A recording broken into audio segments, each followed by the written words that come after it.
2024 பாராளுமன்ற தேர்தலை முன்னிட்டு பொதுமக்கள் லட்சமின்றி வாக்களிக்கும் வகையில் காவல்துறை மற்றும் மத்திய தொழில் பாதுகாப்பு படை வீரர்கள் அணிவகுப்பு நடைபெற்றது.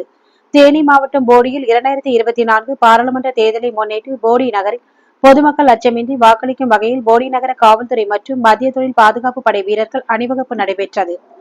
போடி உட்கோட்ட காவல் கண்காணிப்பாளர் பெரியசாமி அவர்கள் தொடங்கி வைத்த பேரணியானது போடி நகர் பார்க் முதல் பழைய பேருந்து நிலையம், புதிய பேருந்து நிலையம், திருவள்ளுவர் திடல், கட்டபொம்மன் திடல் உள்ளிட்ட நகரின் முக்கிய வீதியாக வழியாக வந்து போடி தாலுகா காவல் நிலையத்தில் நிறைவடைந்தது. இதில் காவல்துறையினர் மற்றும் மத்திய தொழில் பாதுகாப்பு படையினர் என 100க்கும் மேற்பட்டோர் கலந்து கொண்டனர்.